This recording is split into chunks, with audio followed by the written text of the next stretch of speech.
So I'm going to do things impromptu, so I have keep myself structured. I have prepared some guiding points. I am not representing TEQIP. I am representing IIT Kanpur and myself, and the group of people who are there. All this started off with a coffee table talk in our very popular place called Chemical Canteen, where we thought that we sit there and do this corridor talk all the time that quality of education is going down, industry is taking snipes at us, even the ministers don't leave us, everybody takes snipe shots at the IT system. Now, if we are bad on this or that, can we improve? Can we be constructive about what is in here? And what came out of it was a thought that, look, why do we talk of quality? Quality of what? Finally, it's the quality of students that we produce. They are our normally inanimate. So let us talk of alive individuals who can lead us to the next generation, to the next level of prosperity as a society. Because India is a country with a very large population of young people. And if we go wrong now, then we are doomed. So how do we get things in order? Through whatever we have. So number one was that, okay, if you have the students, then what is it that we have to do with the students? There is a learning objective. Things that have to be taught to the students. So primarily they can be categorized into tools of knowledge enhancement, would be through, which is divided into categories like your basic sciences courses. You have the social courses, where they learn to become sensitive individuals, the engineering courses, labs, hands-on experience, and a whole set of wish list. So which can be categorized into analysis and synthesis, and finally application. As the friend from TCS said, yes, we need to bother about application, but we can't only bother about application. And we have to, somehow we are a very, I would say, class 12 level society. For us, the whole effort ends with passing off competitive exams. Okay. What happens post class 12 is something that we have really not gone about in a very serious manner. I believe that. Okay. So now, also making people responsible citizens. It could not be a better occasion than the things that you see in the media. The print media, the television media. We have to be sensitive to the social, who are aware of what's happening around us in the society, etc. So this is where most of our curriculum seem to be curriculum. Humanities aspect also has to talk about heritage. We are Indians and we have in our humanities set of courses. Are they being offered? Answer is no. We want to create Nobel laureates. We all yearn to be Nobel laureates. Engineers cannot be incidentally, but at least the science people can. Now, it seems that we are in this mad rush to become Nobel laureates ourselves. For us, our biggest asset are our students. Can we create Nobel laureates? Can we create an environment by which we can vouch that 10 years down the line, at least our students will be enabled so much that they can become competitors to Nobel laureates, if not Nobel laureates themselves? For this, we need to create an ambience of education which is not driven by business interests, which is not driven by slogans of today, because slogans keep on changing, which is driven by very classical principles which did exist in this country long time back. Okay, for example, I am very much inspired by this book called Sampurna Yantriki by Rishi Bharadwaj. If you look at that book written some 3000 years ago, this book has detailed drawings of Pushpa Viman and various other engines, instruments, etc. that Viman could not have flown, but the concept at that time was amazing. Okay. We have to do that. We have to bring in that kind of thought into our people, into our students, and I practice and their lack of knowledge and build on it. And they should be an ocean of knowledge. And an ocean of knowledge has to be always continuously replenishing itself. And this is where we have to be abreast of what's happening around us. This is where research comes in. Teaching has to be research inspired, and that does not require much of resources. It only goes with having a computer, accessing the internet. Now you have whole host of information available on the internet. Okay. We have to become, as teachers, role models to our students. We cannot be very dry people who go to the class and lecture. As Professor Nori was saying, and several senior professors were saying, we have to be sensitive to the classroom. We have to make eyeball contact with the people. And with every student, I should be able to say, this guy has not understood it, this guy has understood it to this level, and hence the repetitions. These don't cost us money. They only become a habit and becoming sensitized to it. Okay, so this was something that we wanted to inculcate in ourselves and to the people around us. We have to yearn to become a knowledge society. Right now we are not. I saw this beautiful piece of architecture while coming out of the hotel and towards this place. A boy's head with a thoughtful pose, and what's on top of the head is rupees, dollars, yen, euros, etc. We are becoming a money-minded society, not a knowledge-minded society. So these are things that we have to change. We have to at least do it within the confines of our colleges. So then comes the TEQIP activity.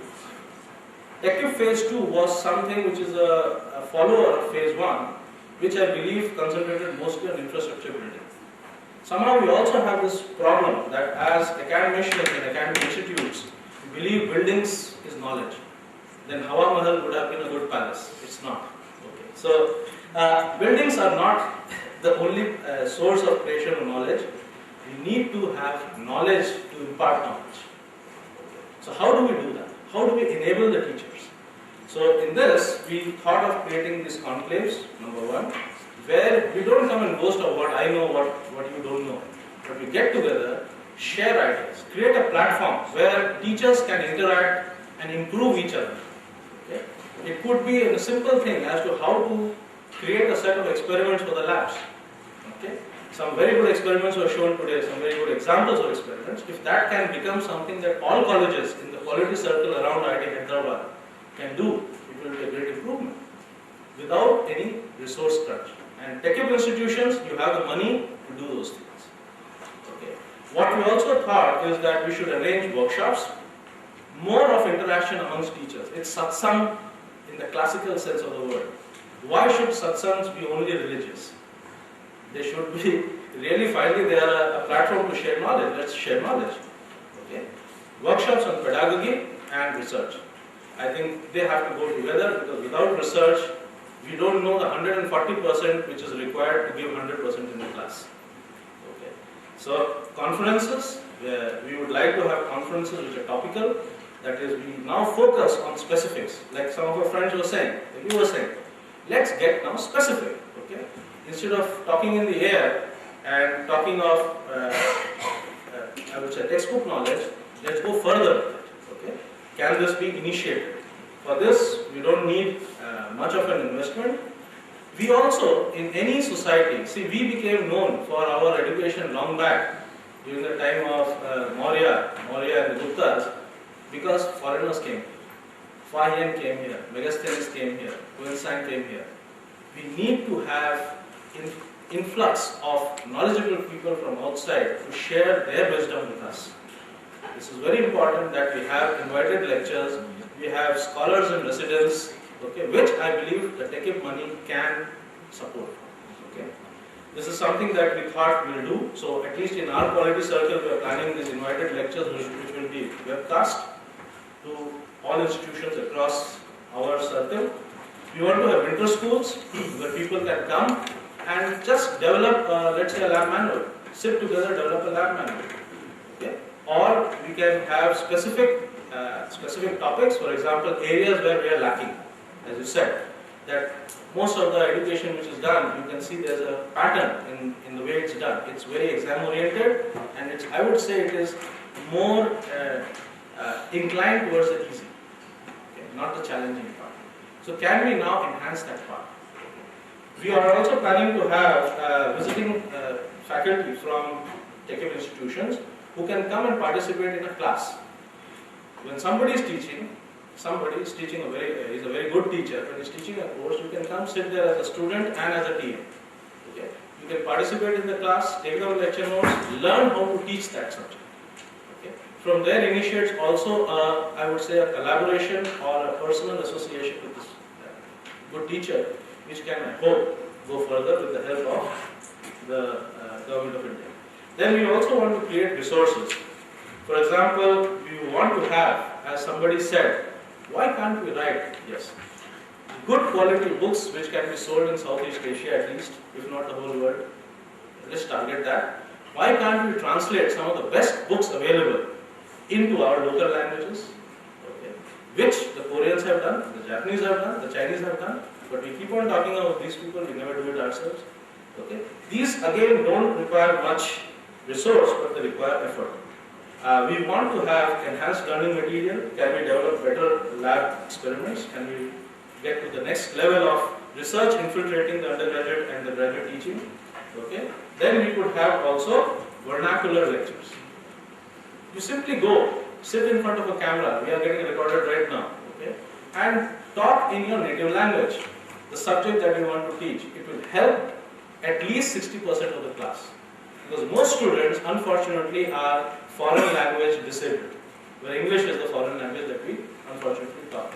Now, if that is a bottleneck, we can sit pretty and say, oh, these guys have failed because they are no good. It's not true. They have failed because they have not been able to grasp the language. So if this helps as an aid, very good. Can we have expanded lectures? For example, in dynamics, if you can explain the three of Newton's laws, I'm surprised that they were not the best equations. Maxwell's are, okay. Maybe it's an electrical bias. Okay. So, the three equations due to Newton in great detail from a master. Okay, let him not bother about the hours which is required. 4 hours, 5 hours of exposition with examples, with animations. So many tools are available. It would be a good repository tool which can be given to the student. So we plan to create such tools which we will be able to use. Okay, and obviously I am also learning from what you are speaking, and this will definitely go into what we do at IIT Kanpur. Okay. Also, I wanted to leave at there are some, various other things which are planned, and it is completely up to your local circle to decide how you go about it. We also have provisions for scholarships to faculty to come in summer, spend summers here, postdoctoral fellowships to faculty through TEQIP to come and spend summers at some time at institutions like IITs and ISERs, ISC.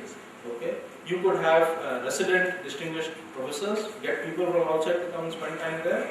All those things should be enabled, will be enabled. Okay. I just want to leave with a few more things, that the responsibility of teachers is large, but the responsibility of the institution is also large. We have the practical scenario of institutions with student to teacher ratio of 1:100 or 100:1. That's not on. Good effective teaching cannot have student strength of more than 20:1. Okay.